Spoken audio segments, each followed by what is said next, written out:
Hello नमस्ते, most welcome आप सभी का। और इस वाले सेशन में अपनी करंट अफेयर को देख रहे हैं। देखो, हमारा पहला क्वेश्चन क्या कहता है। हमारा पहला क्वेश्चन है ये, बोलता है पहला ब्लाइंड महिला टी20 विश्व कप ये 2025 में किस टीम ने जीता। पहली बात, ये हुआ कहां पर है? कोलंबो में हुआ है।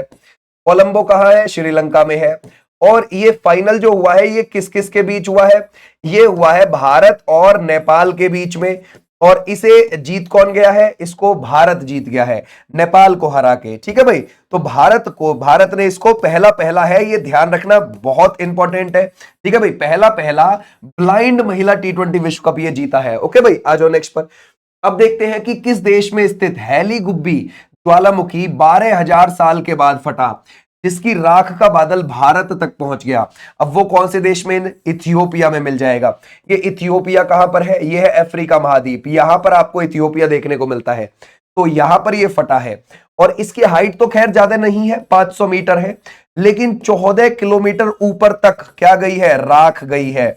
ओके भाई, इसकी राख और लावा गया है 14 किलोमीटर की ऊंचाई तक। अच्छा, ये 4300 किलोमीटर दूर तक इसकी राख के बादल हमें देखने को मिले हैं। भारत तक आए, पाकिस्तान तक आए, सऊदी अरेबिया, यमन, ओमान तक गए।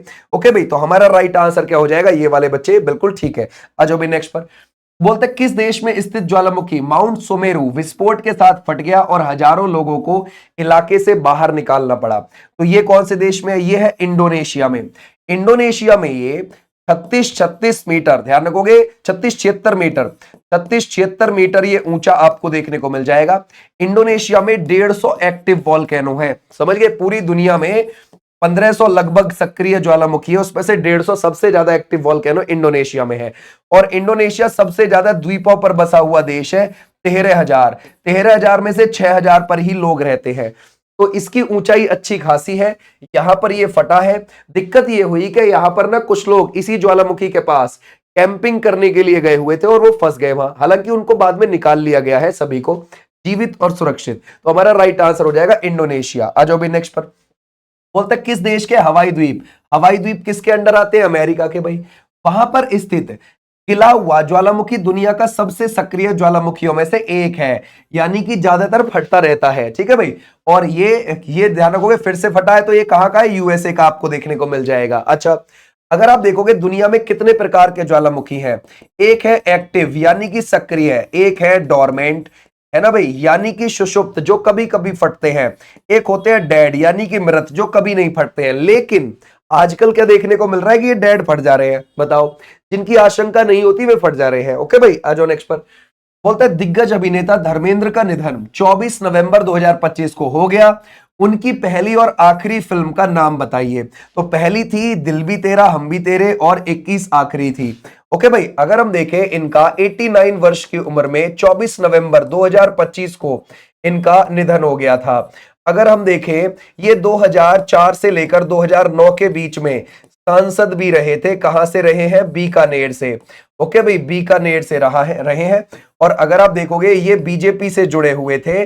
और 2026 में आफ्टर डेथ इनको पद्मा विभूषण भी दिया गया है। ओके भाई, तो हमारा राइट आंसर हो जाएगा ये अपने 2 की शूटिंग में लगे हुए थे जिस वक्त इनका निधन हो गया। अगर हम देखें भारतीय संविधान दिवस ये कब मनाया जाता है?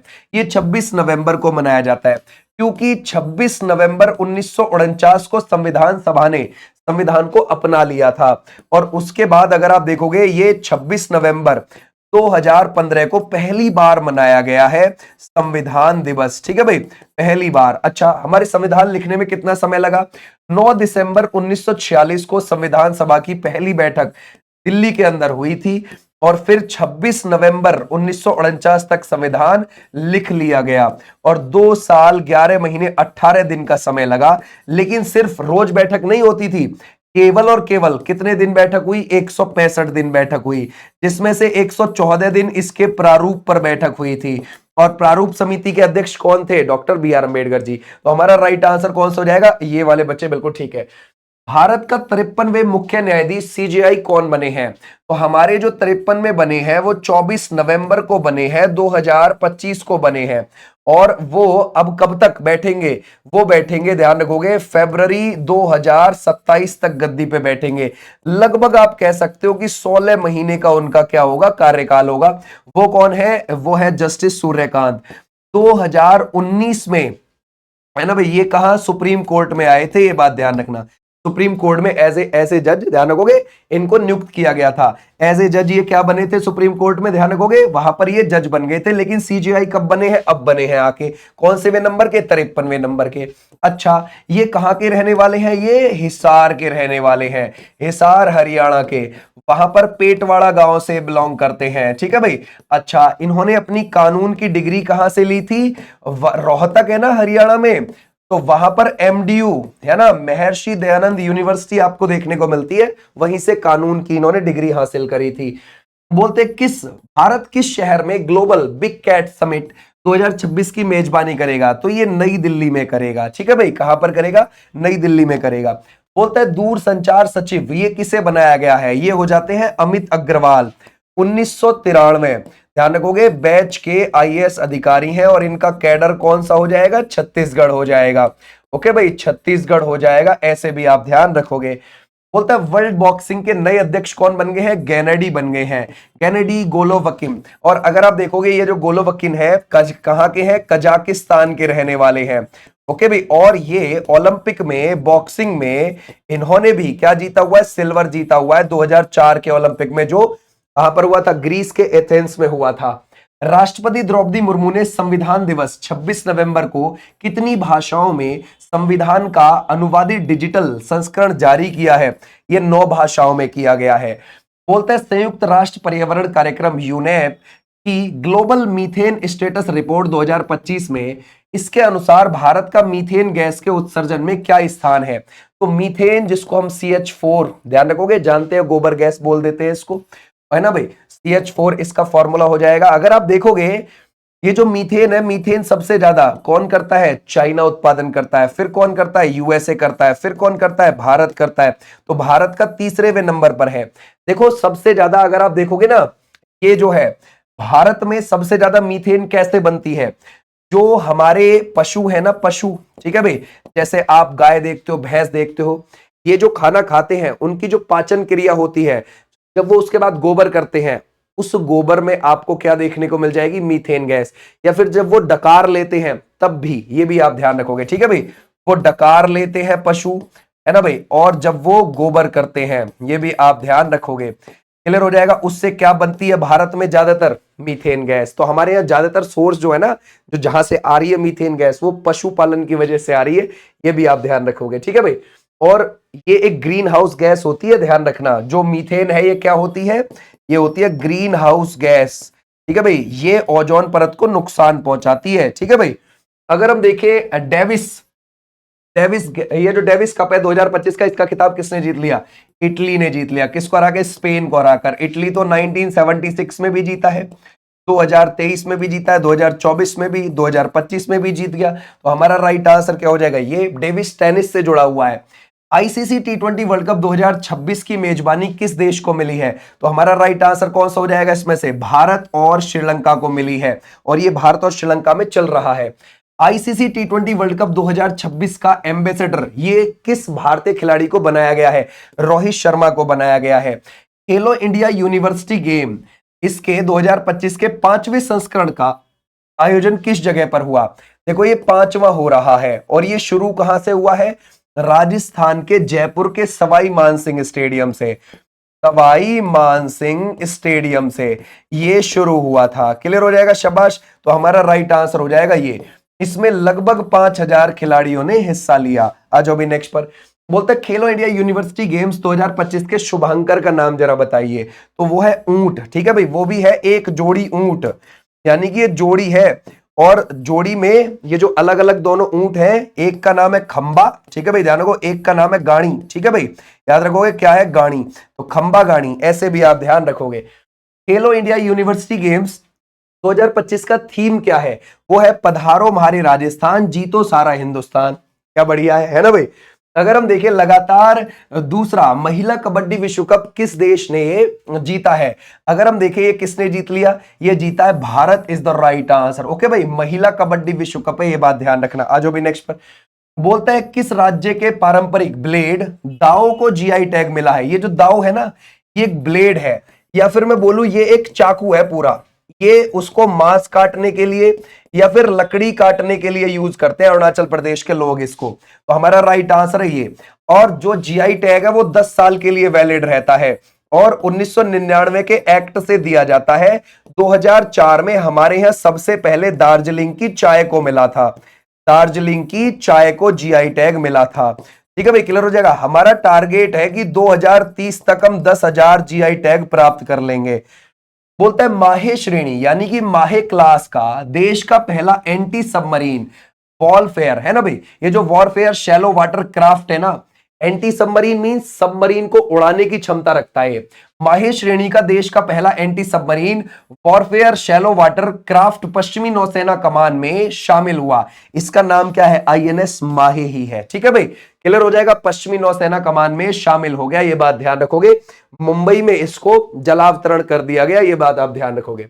राष्ट्रीय विधिक सेवा प्राधिकरण नालसा, इसका कार्यकारी अध्यक्ष ये कौन बना है, तो ये बने हैं जस्टिस विक्रम नाथ। ये जो नालसा है ये 1987 में बनाया गया। क्यों बनाया गया, जैसे भाई कोई महिला है, कोई बुजुर्ग है, कोई बच्चा है, कोई हिरासत में है, या कोई बाढ़ प्रभावित क्षेत्र से या फिर सूखा प्रभावित क्षेत्र से है, ऐसे एरिया से आता है कोई व्यक्ति और उसको कानूनी सहायता चाहिए तो नालसा करेगा।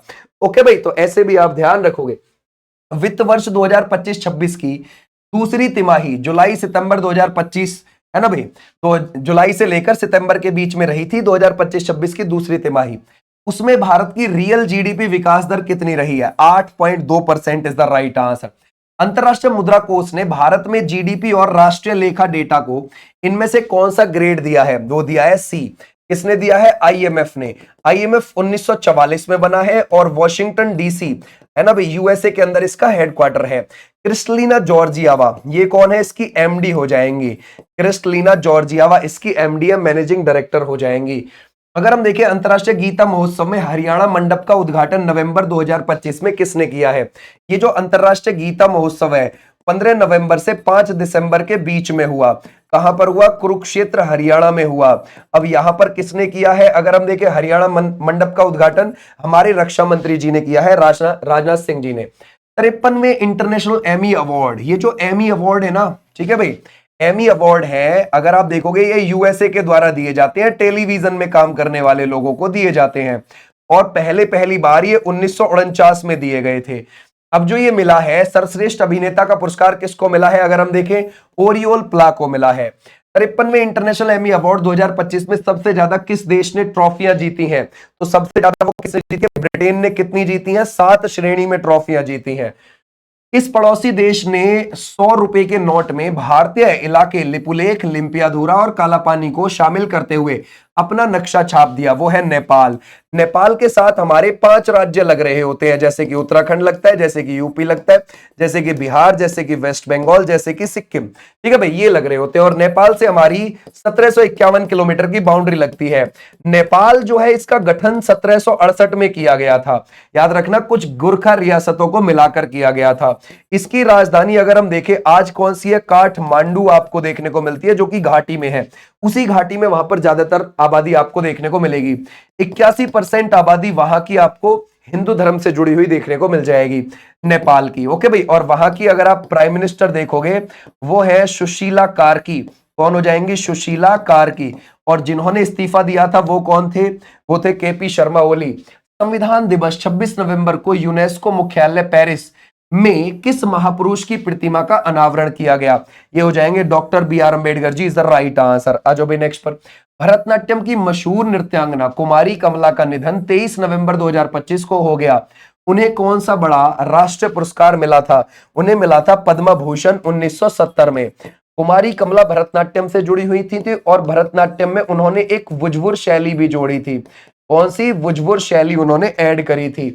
बोलता है द स्प्रिट्स बिजनेस अवार्ड 2025 में रम ब्रांड ऑफ द ईयर का खिताब जीतने वाली पहली भारतीय रम का नाम बताइए, वो है कौन सी, कैमिकारा इज द राइट आंसर।